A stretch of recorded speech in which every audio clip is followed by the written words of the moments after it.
तो अब हम लोग बात करने वाले हैं एक बहुत इंपॉर्टेंट कंसेप्ट का, जिसको हम लोग कहते हैं एक्सेलरेशन, और हिंदी में कहते हैं इसको त्वरण। अब ये एक्सेलरेशन क्या होता है इसको समझते हैं। तो जब भी आप एक बाइक स्टार्ट करते हो, ठीक है, सपोज दैट आपने बाइक स्टार्ट करा और बाइक को जो है वो इधर से आपने क्या किया, किक मार के फिर क्या देते हो, एक्सेलरेटर। वही एक्सेलरेटर का काम क्या होता है, वेलोसिटी को इंक्रीज करना और वेलोसिटी को डिक्रीज करना। तो एक्सेलरेटर का जो यूज करते हो वो किस लिए करते हो, तो वेलोसिटी को चेंज करने के लिए। वेलोसिटी को चेंज करने के लिए मतलब वेलोसिटी को कभी इंक्रीज करने के लिए और वेलोसिटी को फिर डिक्रीज करने के लिए।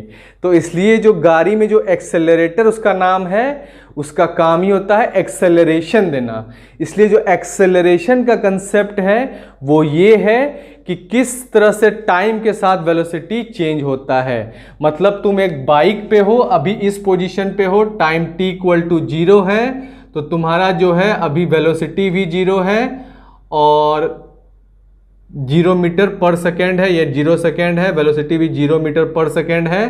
क्योंकि अभी एक्सेलरेटर तुम नहीं दिए हो तो ये 0 और एक्सेलरेशन का होता है मीटर पर सेकेंड स्क्वायर यूनिट, क्योंकि एक्सेलरेशन बराबर होता है क्या, तो वेलोसिटी बाय टाइम। ठीक है, तो एक्सेलरेशन जो होता है वेलोसिटी का होता है यूनिट मीटर पर सेकेंड और टाइम का होता है सेकेंड, इसलिए एक्सेलरेशन का यूनिट हो जाएगा मीटर पर सेकेंड स्क्वायर। ठीक है, तो एक्सेलरेशन बराबर rate of change of velocity upon time. तो एक्सेलरेशन बराबर क्या होता है, rate of change of velocity with respect to time. तो यहाँ पे देखो ये इस पोजीशन पे थे, जब फिर क्या हुआ, तुम इस पोजीशन पे पहुंचे, मतलब तुम्हारा कुछ टाइम चेंज हुआ, मतलब 1 सेकेंड के बाद यहाँ पहुंचे। तो वेलोसिटी मान लो तुम्हारा क्या है, 2 मीटर पर सेकेंड हो गया। इसका मतलब ये हो गया कि तुम जो एक्सेलरेटर दिए, एक्सेलरेशन जो हुआ 2 मीटर पर सेकेंड स्क्वायर से हो रहा है। ठीक है, समझ में आया। फिर जो है तुम क्या किए, फिर दूसरे सेकेंड में तुम इस पोजीशन पे पहुंचे और t इक्वल टू 2 सेकेंड पे जो तुम्हारा वेलोसिटी है वो हो गया 4 मीटर पर सेकेंड, लेकिन जो एक्सेलरेशन है वो 2 मीटर पर सेकेंड स्क्वायर से हो रहा है। मतलब ये कांस्टेंट एक्सेलरेशन, मतलब एक्सेलरेटर को तुम ऐसे पकड़े हुए हो जो कि 2 मीटर पर सेकेंड स्क्वायर से एक्सेलरेट कर रहा है। ठीक है, फिर तीसरे सेकेंड में पहुंचे इस पोजीशन पे तुम, तो t इक्वल टू हो गया 3 सेकेंड और तुम्हारा वेलोसिटी जो है वो 4 मीटर पर सेकेंड से चेंज होके हो गया 6 मीटर पर सेकेंड, लेकिन एक्सेलरेशन जो वही 2 मीटर पर सेकेंड स्क्वायर है। ठीक है, तो यहाँ पे नोट डाउन करो क्या हुआ।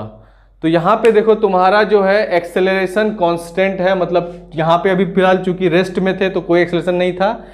फिर क्या हुआ, एक्सेलरेशन 2 मीटर पर सेकेंड स्क्वायर, 2 मीटर पर सेकेंड स्क्वायर, 2 मीटर पर सेकेंड स्क्वायर से होना शुरू हुआ। तो मतलब एक कांस्टेंट एक्सेलरेशन दे रहे हो 2 मीटर पर सेकेंड के स्क्वायर से, मतलब कि हर एक टाइम में तुम्हारा 2 मीटर पर सेकेंड वेलोसिटी बढ़ जा रहा है। तो पहले फर्स्ट सेकंड में 2 मीटर पर सेकंड हुआ, दूसरे सेकंड में 4 मीटर पर सेकंड हुआ, तीसरे सेकंड में 6 मीटर पर सेकंड हुआ।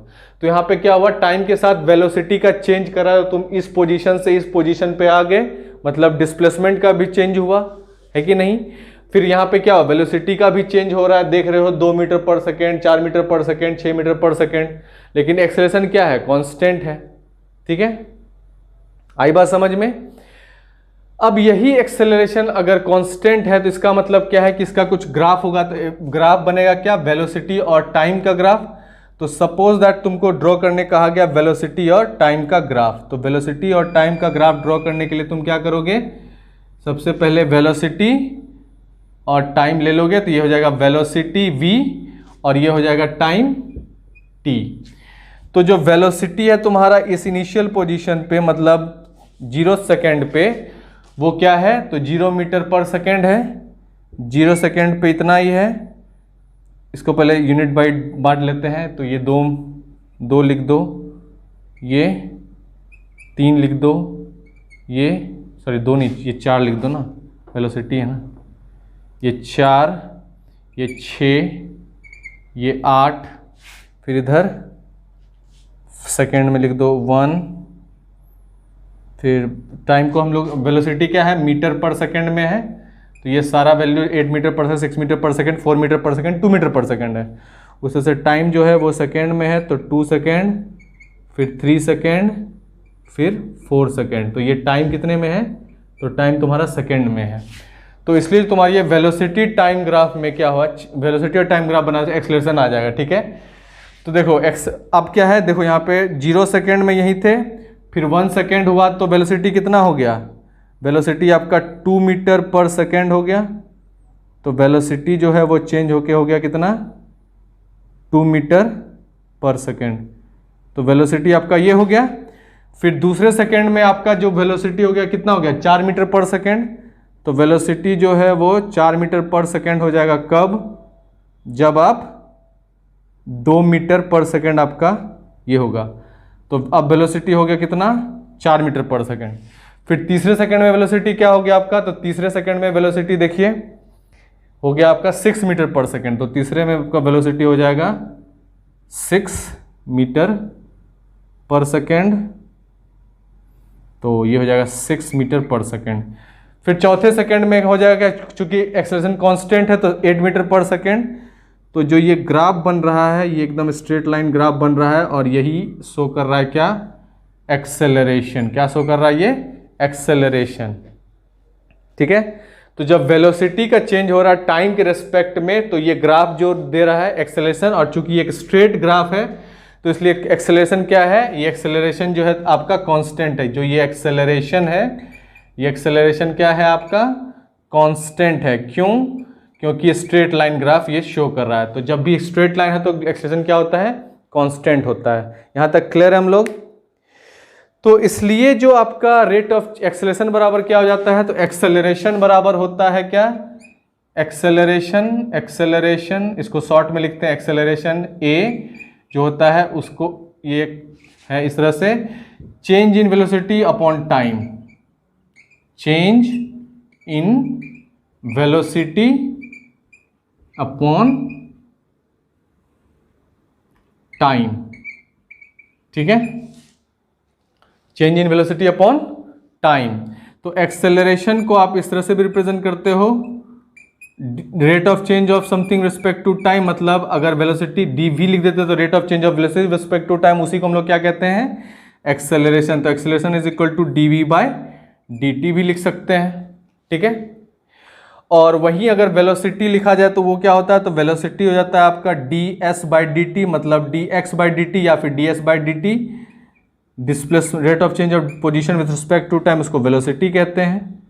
ठीक है, तो इसलिए जो एक्सेलरेशन का और एक हो जाएगा क्या, तो एक्सेलरेशन मतलब हो जाएगा आपका किसका चेंज, तो एक्सेलरेशन हो जाएगा आपका वेलोसिटी का चेंज। तो वेलोसिटी जनरली क्या, एक इनिशियल वेलोसिटी होता है, एक फाइनल वेलोसिटी होता है। तो इसको आप इस तरह से भी लिख सकते हो, एक्सेलरेशन बराबर final velocity v minus initial velocity u upon t। और यही होता है आपका एक्सेलरेशन का एक और formula, v minus u by t upon t. तो एक्सेलरेशन बेसिकली होता है rate of change of velocity with respect to time. इसलिए आपको इस कंसेप्ट को पूरा अच्छे से डील करके रखना है, समझना है, और इसी बेसिस पे अब हम लोग इक्वेशन ऑफ मोशन को सॉल्व करने वाले हैं।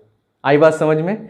तो चलिए नेक्स्ट आगे आने वाले वीडियोस में आप देखोगे किस तरह से इक्वेशन ऑफ मोशन को हम लोग अलजेब्रिक मेथड से, ग्राफिकल मेथड से और कैलकुलस मेथड से सॉल्व करेंगे। आई बात समझ में? ओके।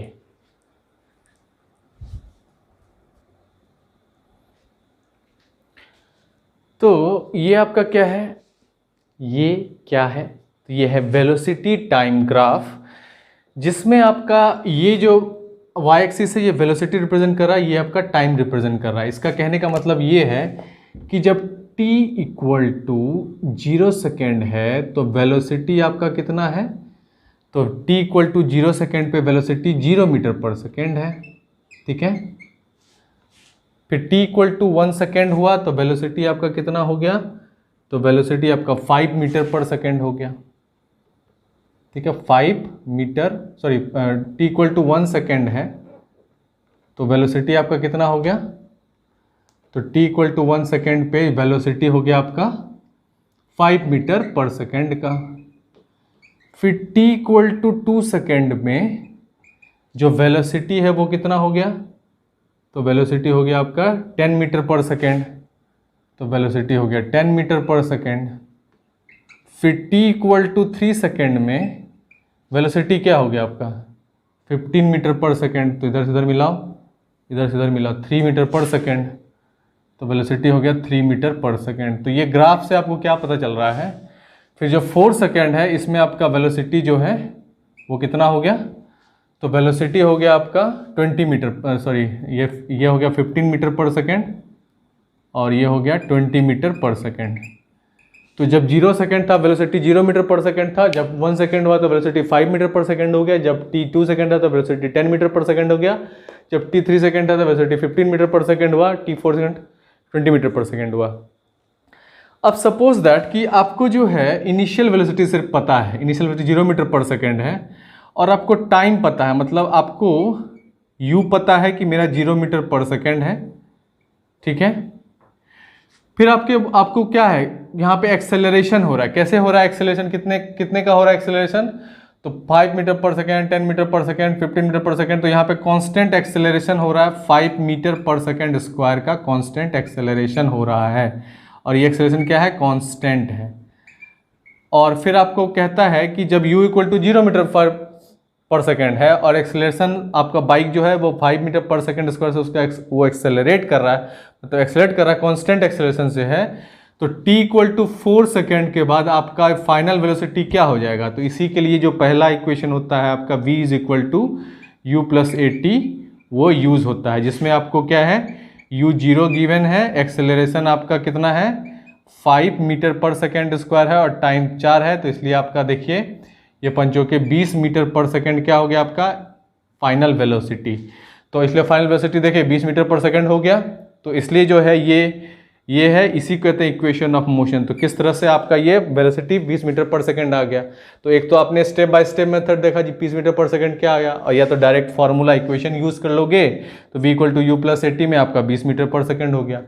अब नेक्स्ट क्वेश्चन कहता है कि अगर आपको कहा जाए कि इसका डिस्टेंस कितना कवर हुआ s, तो आप कैसे निकालोगे, तो इसके लिए आप फॉर्मूला यूज करोगे s is equal to u t plus half a t square, है ना। तो इनफैक्ट ये पता है u तो 0 है, तो 0 इंटू टी कुछ भी लिखो, 0 इंटू 4 कुछ भी लिखो, वो क्या हो जाएगा 0 ही हो जाएगा। तो 0 इंटू टाइम आपका कितना 4 गिवन है और प्लस हाफ एक्सेलरेशन कितना गिवन है आपका 5 गिवन है, और फिर जाके t कितना गिवन है 4 सेकेंड, 4 का स्क्वायर मतलब 16, तो 2 अट्ठे 16 और ये क्या 8 पंचे 40, तो s बराबर कितना हो गया आपका 40 मीटर। तो ये हो गया दूसरे इक्वेशन से आपका क्या, आपने कितना कवर किया डिस्टेंस, तो 40 मीटर कवर किया, ठीक है। उसके बाद एक तीसरा इक्वेशन आता है v square is equal to u square plus 2s। तो जब आपको डिस्टेंस का पता है, जब आपको डिस्प्लेसमेंट का पता होगा और इनिशियल वेलोसिटी का पता होगा और टाइम का पता नहीं होगा, तो आप इससे डायरेक्ट निकाल सकते हो फाइनल वेलोसिटी। तो इनिशियल वेलोसिटी 0 का स्क्वायर 0 ही होगा और 2 एक्सेलरेशन कितना गिवन है आपका, तो 5 और डिस्प्लेसमेंट हुआ 40 मीटर, तो 40 पंचे 200 और प्लस 5 1000, तो v square is equal to 1000 हो गया, तो 400 हो गया। तो वी स्क्वायर इक्वल टू 400 हो गया, तो स्क्वायर उधर से हटाएंगे तो अंडर रूट क्या हो जाएगा, ये 400 हो जाएगा, तो इसका अंडर रूट 400 हो जाएगा, तो वी इक्वल टू क्या हो गया 20 मीटर पर सेकेंड। तो क्या हो गया ये 20 मीटर पर सेकेंड इसका वेलोसिटी हो गया। तो ये हो गया आपका क्या फाइनल वेलोसिटी 20 मीटर पर सेकेंड का। तो ये है आपका क्या 3 इक्वेशन ऑफ मोशन को कैसे यूज करना है इसका था। लेकिन अब जो है नेक्स्ट हम लोग डिराइव करने वाले हैं कि ये इक्वेशन ऑफ मोशन जो होता है v equal to u plus a t, या फिर s is equal to u t plus half a t square, या फिर v square is equal to u square plus 2s, ये कैसे हम लोग डिराइव करते हैं using algebraic method, using graphical method और यूजिंग कैलकुलस मेथड, इसको 1 बाय 1 देखते हैं। तो आई होप कि यहाँ तक आपको ये कंसेप्ट समझ में आ गया है। ओके।